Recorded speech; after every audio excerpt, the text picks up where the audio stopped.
There are lots of opinions going around about Grand Theft Auto 6's Trailer 2. Many people have said that the trailer is basically all cutscenes, while others say that the game just can't look this good on release. And some are even implying that this is not overall representative of the final game. I have done a video on this before, but I do think it's worth revisiting the topic. So here's the truth about Rockstar's trailers, and what it means for GTA 6.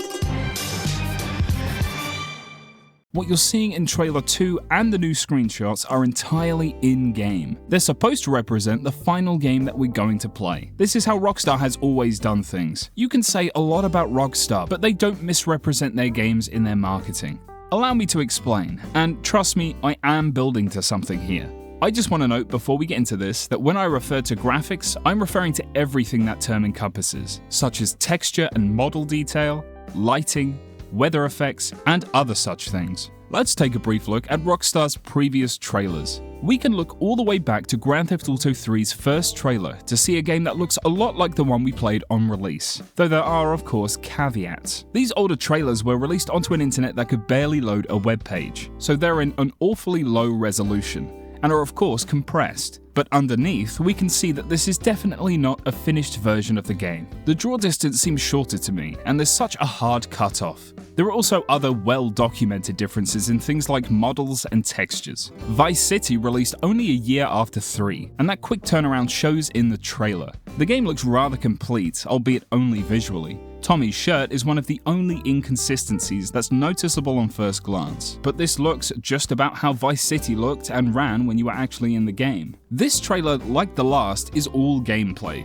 though mostly with a cinematic camera. There's no cutscenes here. For San Andreas, this trend continues, however the trailer has a comfortable mix of both cutscenes and gameplay. The trailer also shows you exactly the kind of things that you can get up to in the game, and it sets the scene perfectly. You can bounce around in your lowrider, graffiti some walls, fly a big plane over the city, ride a bike, play some pool, get a haircut, etc, etc. Rockstar at this point were getting better and better at showing us their games. The visuals for San Andreas, like the previous games, are very representative of the final game, looking kind of worse than the final game even underneath the low resolution and video compression. The only rat-faced lie that was shown is this shot of the Mulholland safe house. You could see its beta interior from the outside through a window. Though you could own this exact safe house in Vinewood Hills, it didn't end up looking like this in game, though it can be restored with mods. Besides that and some other character model differences, this is pretty much how the game ended up looking.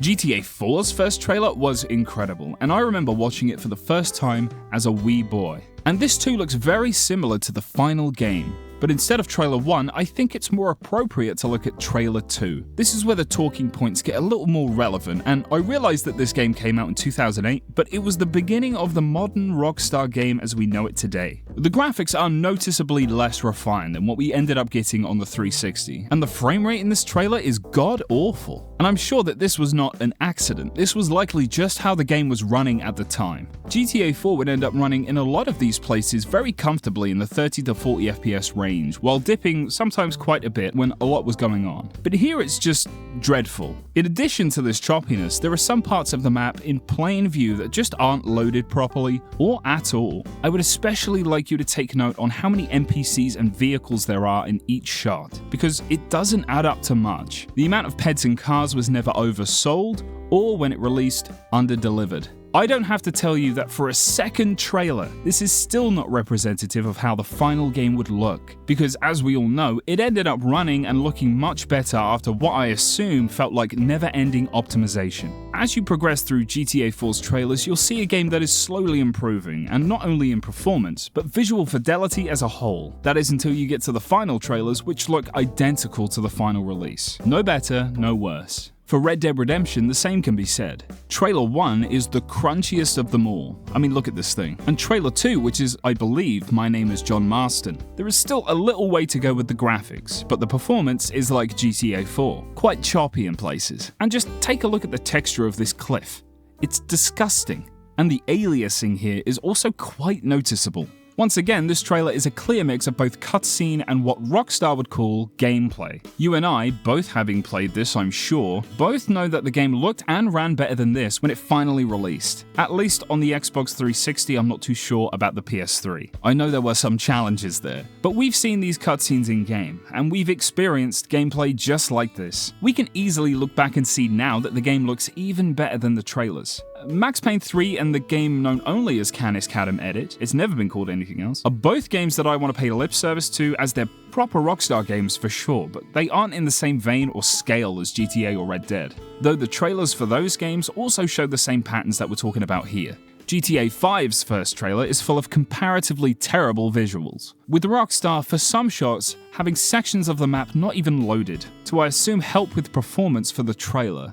Other things like models and textures for various things are still quite early, many even using GTA 4 assets. I think that we can agree that the game ended up looking a lot better than this. Trailer 2 is more relevant here though, as it still has some small jumps to make graphically. The character models just aren't quite on the same level they are in the final game, Michael especially. This trailer is also comprised, like GTA 6 Trailer 2, of a pretty equal amount of cutscenes and actual quote-unquote gameplay, though it's again through the lens of the cinematic camera, which I will address shortly.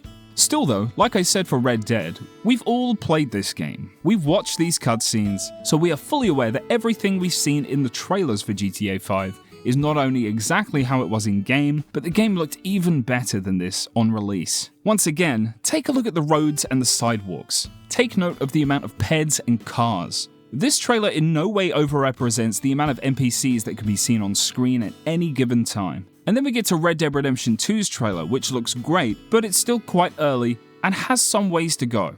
Trailer 2 seems like a bit of a step up, with the exception of Arthur, who had an earlier model, but overall, graphically, it looks just as good as the final game, if not a little worse. So what exactly does this establish? Rockstar Games trailers are accurate. What you see is 99% what you're going to get. But what about cutscenes? Don't cutscenes usually have better graphics than gameplay? Aren't there certain techniques used to up the fidelity? I watched Digital Foundry's video on Trailer 2 recently, and believe you me, I don't even want to pretend that I know better than those guys, but they implied that the cutscenes in GTA don't really represent how it might look in-game, as there are certain techniques used to create the best, most cinematic look during cutscenes. So what exactly are these techniques? Well, first of all, the camera is locked into predetermined positions, so there's no need to render anything outside of that viewable area, saving on performance. This allows them to effectively have more detail in the cutscenes on camera. But where does that detail actually go? GTA 5 implemented cutscenes in a much more seamless way than any GTA before it, a technique they learned and perfected for Max Payne 3 and have used ever since. The way they move the camera away from the player makes gameplay and cutscene completely seamless. GTA 5 manages to switch between player/NPC models and higher detailed cutscene models instantly between gameplay and cutscene,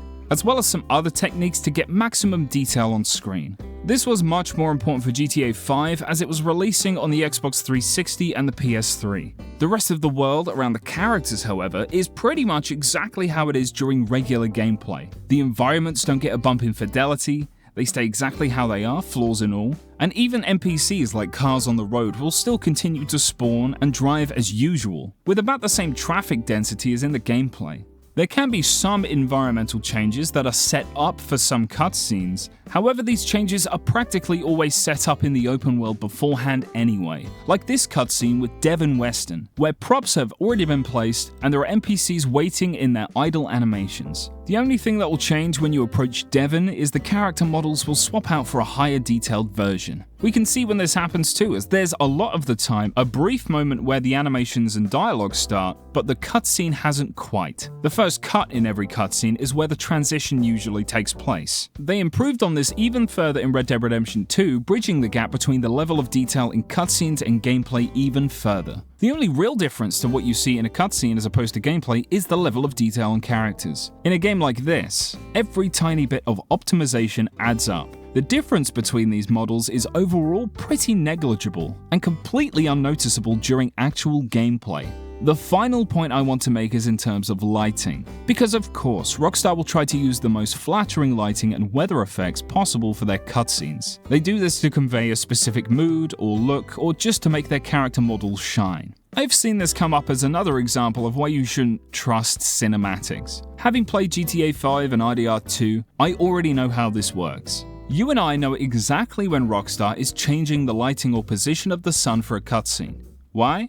Because it happens in real time before the cutscene. And when that cutscene is done and you're going into gameplay, you're now playing at that exact time of day with that exact weather. Rockstar don't really scale down any part of their graphics for gameplay. If there's one thing Rockstar wants to be known for, it's their consistency, and the consistency of your experience playing the game. They want the gameplay to look like the cutscenes, to look like the gameplay, to look like the cutscenes. Do you smell what I'm stepping in? The environments, foliage, the weather, lighting effects, reflections. None of these get a boost in fidelity for the cutscenes. What you see in the cutscenes is pretty much what you can get in-game. So what does this mean for GTA 6's trailers? It means that all of this stuff, everything you see here, is exactly the way it's going to be in-game. Look at how many cars are on the road. Look at how many pedestrians there are. And then look at the level of detail on every single one of them. This, what you're seeing, is definitively how it is going to look on the base PlayStation 5, on release or worse. That's the lesson here. That's the big takeaway. Any difference between cutscene and gameplay will be more than negligible. But I think most importantly, the trailer that you've watched on YouTube has been compressed. And even the highest quality version on the Rockstar website has had some compression somewhat. Every trailer you see will pale in comparison to seeing it rendered in real time on your console. That's the only way to get the cleanest, rawest image possible. All of this is to say, essentially, it's okay everyone. For once you can actually believe what you see.